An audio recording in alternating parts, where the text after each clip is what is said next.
Good morning student. तो आज algebra का जो देख रहे हैं, अलजेब्रा का फर्स्ट पार्ट है, फर्स्ट वीडियो है, जो सबसे पहले अभी हम तुम लोगों को स्क्रीन पर व्यू करवा दिए हैं, दिखा दिए हैं। तो तुम लोग सबसे पहले इनको कॉपी में नोट कर ले, इसके बाद हम आगे बढ़ते हैं।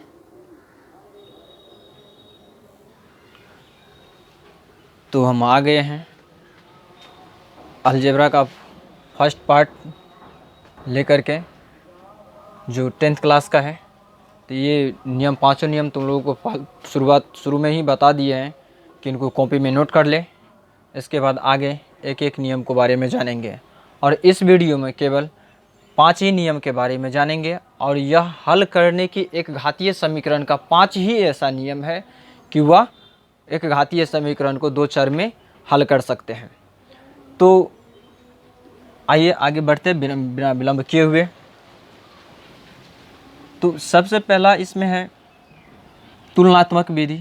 उनसे पहले हम एक और बात बताना चाहेंगे कि इस चैनल को जो अभी न्यू में है या न्यू कोई भी देख रहा होगा, तो वह इस चैनल को सबसे पहले सब्सक्राइब, लाइक करके ही आगे बढ़े और आगे देखें, ताकि इनसे ये मोटिवेशन मिलेगा हमको कि जितना व्यूअर देख रहे हैं उतना हमको मोटिवेशन मिलता है कि आगे अच्छा से अच्छा और भी से बेहतरीन शब्द और तरीका क्या कैसे हो, वह बताने के हम समक्ष आप लोगों के बीच प्रस्तुत हमेशा रहेंगे। तो आप लोग बना रहिए आगे की तैयारी में।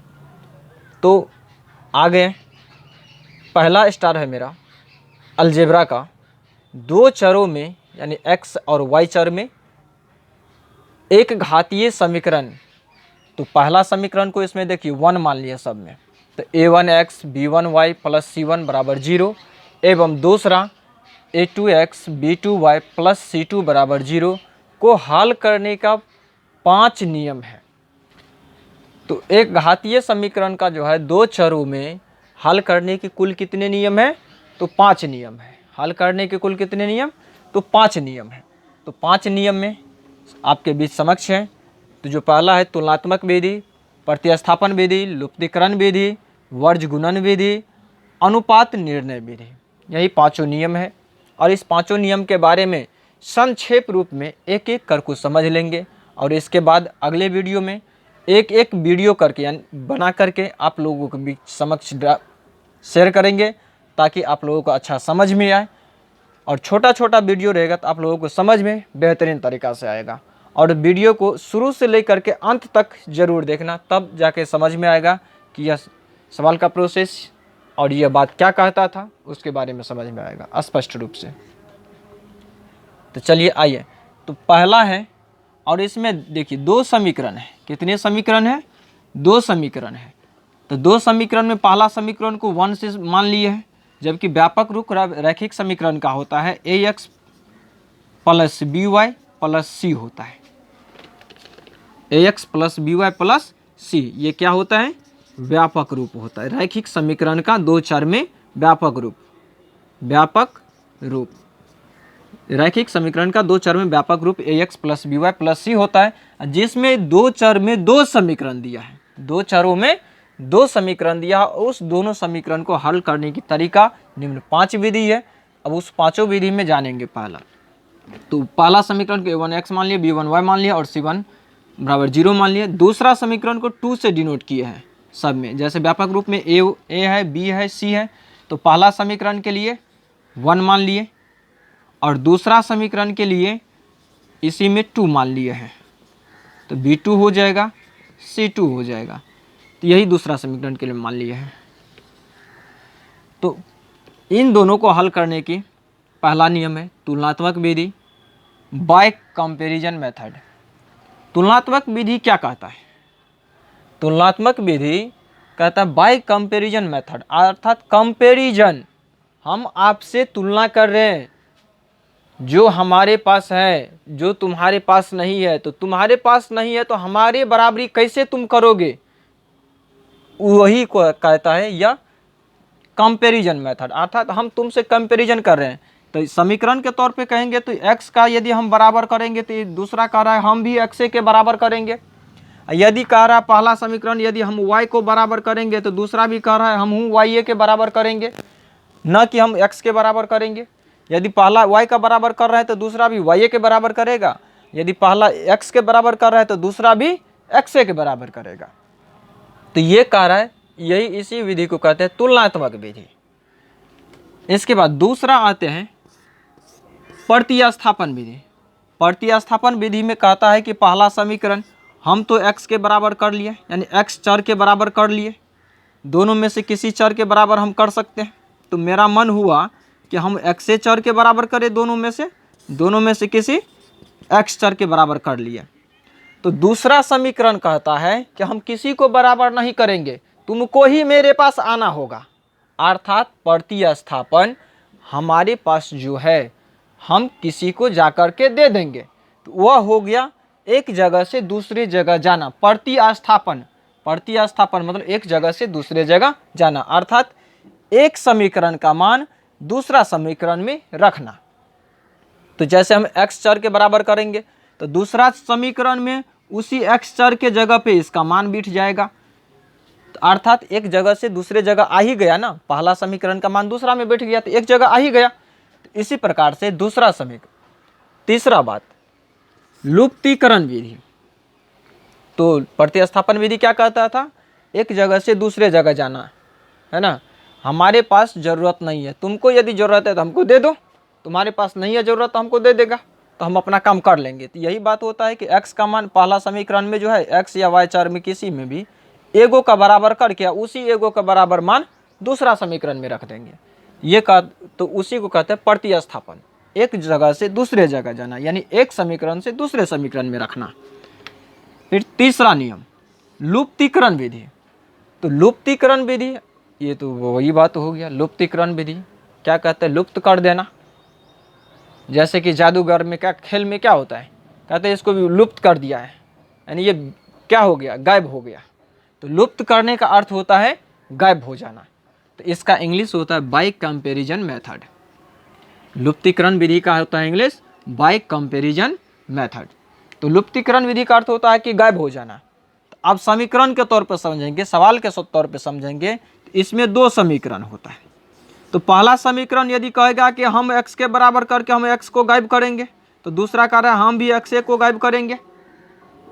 तो दोनों मिला करके क्या करेगा, दोनों x को गायब कर देगा, तो उसका बचेगा y, उसका बचेगा तब y बच जाएगा। तो इसी गायब करने का अर्थ होता है लुप्तीकरण का मतलब लुप्त कर देना, उसमें से खत्म कर देना। दोनों समीकरण में चाहे हम x का खत्म कर रहे हैं तो दूसरा समीकरण में x का खत्म होगा, y का हम यदि पहला समीकरण में खत्म कर रहे हैं तो दूसरा समीकरण में y खत्म होगा, y चर।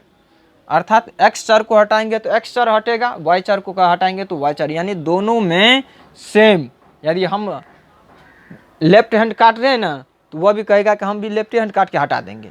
यदि राइट हैंड का हाथ काट रहा है ना तो वह कहेगा हम भी राइट हैंड का हाथ काट देंगे। तो यानी दोनों का मान बराबर होनी चाहिए। अब बराबर होने के लिए क्या किसका कैसा होना चाहिए, तो वो तो समीकरण के सवाल पर निर्भर करेगा। तो आगे जब हम बताएंगे इसका विधि कैसे बनाया जाएगा तो उस प्रोसेस में एक एक बात को आपको समझाया जाएगा। तो अभी केवल संक्षेप रूप में इतना समझ लेंगे कि यदि x को अगर हटा रहे हैं तो इसमें भी x को हटाएंगे, दूसरा में भी। यदि पहला समीकरण में y है तो हम यदि y को हटाएंगे तो दोनों में y को देखना है, हमको y को हटाने के लिए क्या करना पड़ेगा, यानी गायब करने के लिए, खत्म करने के लिए। ये हो गया लुप्तीकरण विधि। तीसरा चौथा हो गया वर्ज गुणन विधि। इंग्लिश कहते हैं by cross multiplication method, by cross multiplication method.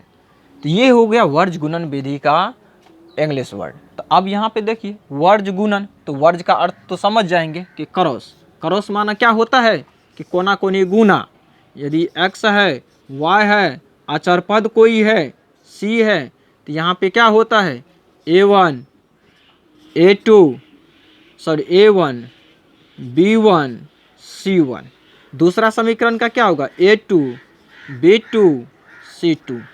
तो यदि हम वर्ज गुणन, यदि x के लिए, यदि x चर के लिए हम गुना करना चाहेंगे, क्रॉस गुना मतलब कोना कोनी गुना। क्रॉस गुना का अर्थ होता है कोना कोनी गुना। तो x के लिए यदि हम x चर के लिए यदि हम गुना करना चाहेंगे तो x को ढक देंगे, y और अचर पद को देखेंगे तो y और अचर पद में है b1 b2 c1 c2, तो इसी में कोना कोनी गुना हो जाएगा, अर्थात b1 b2 c1 c2 इसका क्रॉस गुना होगा x चर के लिए। y चर के लिए यदि हम y को ढक देंगे तो हमारे पास क्या बचेगा, x वाला बचेगा, तो इसमें 1 है, दूसरा समीकरण में a2 है, तो x वाला ढकेंगे यानी x की चर के y चर के लिए x वाला आएगा, अचर पद आएगा, y चर के लिए x और अचर पद आएगा, तो c1 आएगा c2 आएगा, इसके लिए कोना कोनी गुना, इसी को कहते हैं क्रॉस मल्टीप्लिकेशन। अचर पद में यदि हम जब जाएंगे, अचर पद के लिए अब देखो कि x और y वाला दोनों बचता है, तो x y का कहने का मतलब a1 a2 b1 b2, y में वो x में वही लगा है ना, x में लगा है क्या कि a1 a2, पहला समीकरण a1 दूसरा का a2, फिर इसके बाद y में b1 b2, इसी को क्रॉस मल्टीप्लिकेशन करेंगे। जब नियम बताने के लिए आप वीडियो लेकर आएंगे तो उसमें एक एक बात को, एक एक स्टेप को कैसे बनाया जाता है वह तरीका आपको पूर्णतः बताया जाएगा, तो उसके लिए अभी अगले वीडियो का इंतज़ार करेंगे। तो इस वीडियो में लास्ट पॉइंट आपका है अनुपात निर्णय विधि। तो अनुपात निर्णय विधि तो बाय रेशियो डिटर्मिनेशन मेथड आप कह रहा है अनुपात निर्णय विधि, तो ये क्या करेगा, अनुपात निर्णय विधि बराबर करेगा अचर पद में, चाहे पहला समीकरण में 3x + 2y बराबर 5 है, तो दूसरा समीकरण में 3x - 3y बराबर 6 है, तो यहाँ पे देखिए कि अचर पद बराबर है नहीं है।